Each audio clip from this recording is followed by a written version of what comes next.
जब यीशु राज्यपाल के सामने खड़ा था तो राज्यपाल ने उससे पूछा, क्या तू यहूदियों का राजा है? यीशु ने उससे कहा, तू आप ही कह रहा है। हालेलुया।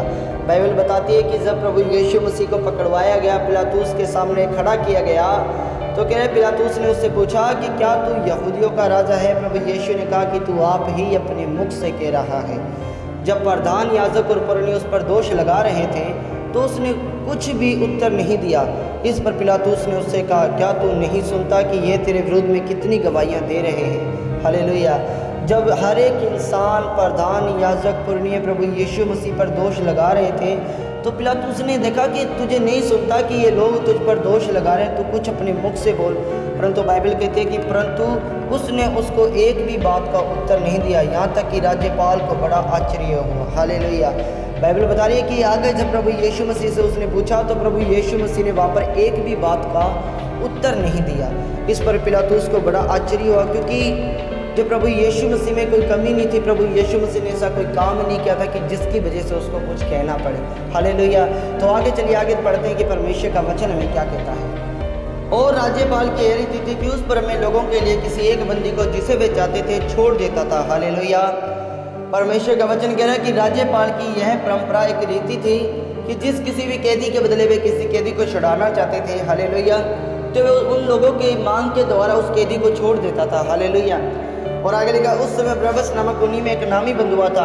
अंत जब इकट्ठा हुए तो पिलातूस ने उनसे कहा, तुम किसको चाहते हो कि मैं तुम्हारे लिए छोड़ दूं, बरअब्बस को या यीशु को जो मसीह कहलाता है? क्योंकि वे जानता था कि उन्होंने उसे ढाल से पकड़वाया है। हालेलुया। जब वे सभी लोग इकट्ठा हुए तो बरअब्बस ने उनसे पूछा कि तुम मुझे बताओ कि मैं तुम्हारे लिए किसको छोड़ूं, बरअब्बस को या यीशु को जो मसीह कहलाता है? हालेलुया। क्योंकि पिलातूस जानता था कि उन लोगों ने प्रभु यीशु मसीह को धोखे से पकड़वाया है, क्योंकि जब वह उसके पूछ रहा था तो उसमें ऐसी कोई बात नहीं थी कि जिसकी वजह से वे दोषी ठहराया जाए या जिसकी वजह से वे सलीब पर चढ़ाया जाए। हालेलुया। और आगे परमेश्वर के वचन में लिखा है, जब वह न्याय की गद्दी पर बैठा हुआ था तो उसकी पत्नी ने कहला भेजा, तू उस धर्मी के मामले में हाथ ना डालना, क्योंकि मैंने आज स्वप्न में उसके कारण बहुत दुख उठाया है। हालेलुया। जब पिलातूस न्याय की गद्दी पर बैठे थे तो उसकी पत्नी ने कहला भेजा कि तू उस धर्मी के मामले में हाथ ना डालना, क्योंकि मैंने आज स्वप्न में उसके कारण बहुत दुख उठाया है। हालेलुया। और आगे लिखा, प्रधान याजक और प्राचीन ने लोगों को उभारा कि वे बरअब्बस को मांग ले और यीशु को नाश कराए। हालेलुया। प्रधान याजक और प्राचीन ने क्या किया? लोगों को भड़काया कि तुम ये यीशु को कहो कि उसे सलीब पर चढ़ा दिया जाए और बरअब्बस को मांग लो कि उसे छोड़ दिया जाए। हालेलुया। और आगे लिखा, राज्यपाल ने उनसे पूछा, इन दोनों में से किसको चाहते हो कि मैं तुम्हारे लिए छोड़ दूं? उन्होंने कहा, बरअब्बस को। और फिर पिलातूस ने उनसे पूछा, फिर यीशु को जो मसीह कहलाता है क्या करूं? सब ने कहा, वे क्रूस पर चढ़ाया जाए। हालेलुया। जब पिलातूस ने उनसे पूछा कि इन दोनों में से तुम मुझे बताओ कि मैं तुम्हारे लिए किसको छोड़ूं? हालेलुया। तो लोगों ने चिल्ला चिल्लाकर कहा कि तुम क्या करो, बरअब्बस को छोड़ दो और यीशु को जो मसीह कहलाता है उसे सलीब पर चढ़ा दो। हालेलुया। फिर आगे लिखा, राज्यपाल ने क्या क्यों उसने क्या बुराई की है? परंतु वे और भी चिल्ला चिल्लाकर कहने लगे, वे क्रूस पर चढ़ाया जाए। हालेलुया। जब पिलातूस ने उनसे कहा कि मुझे बताओ इसने क्या बुराई की है, जब ये बात कहती तो लोग और ज़्यादा भड़क गए और ज़्यादा चीखने लगे कि उसे सलीब पर चढ़ाया जाए, उसे क्रूस पर चढ़ाया जाए। हालेलुया। आगे लिखा है, जब पिलातूस ने देखा कि वे कुछ बन नहीं पड़ता तो परंतु इसके विरुद्ध उपद्रव होता है, तो उसने पानी लेकर भीड़ के सामने अपने हाथ धोए और कहा, मैं इस धर्मी के मामले में निर्दोष हूँ, तुम ही जानो।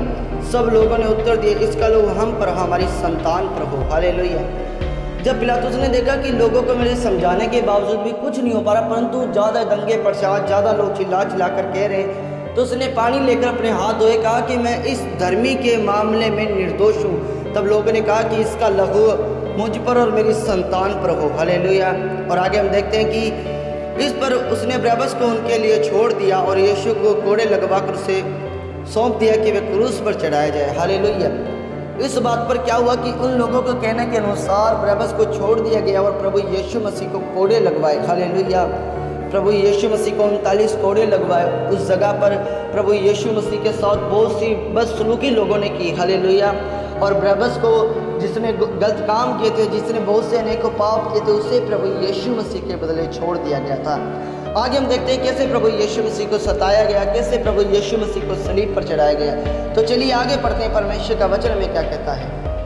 तब राज्यपाल के सिपाहियों ने यीशु को किले में ले जाकर सारे सैनिक उसके चारों ओर इकट्ठा किए और उसके कपड़े उतारकर उसे लाल चोखा पहनाया और कांटों का मुकुट गूंथकर उसके सिर पर रखा और उसके दाहिने हाथ में सरकंडा दिया और उसके आगे घुटने टेक कर उसे उपहास में उड़ाने लगे, है यहूदियों के राजा नमस्कार, और उस पर थूका और वही सरकंडा लेकर उसके सिर पर मारने लगे। जब उसका उपहार कर चुके तो वह चोखा उसी पर से उतारकर फिर उसी के कपड़ों से पहनाए और उसे क्रूस पर चढ़ाने के लिए ले गए। हालेलुया। जब हम देखते हैं कि जब पिलातूस की जब लोगों ने बातें नहीं मानी, हालेलुया, जब लोगों ने उसकी एक भी बातों को नहीं सुना तो उसने सैनिकों के हाथों में उसे सौंप दिया। तो सैनिकों ने उसे थप्पड़ मारे, उसके मुंह पे थूका, उसकी मजाक उड़ाई कि है यहूदियों के राजा नमस्कार। उन लोगों ने बहुत सी बदसलूकी की, कोड़े लगवाए प्रभु यीशु मसीह को।